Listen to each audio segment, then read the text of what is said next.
At ganito dapat kayo manalangin. Ama naming nasa langit,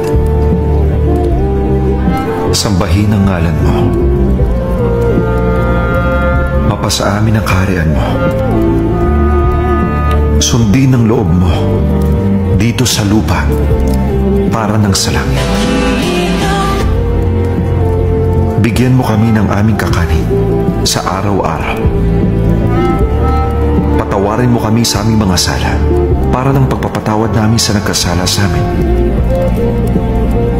At huwag mo kaming ipahintulot sa tukso.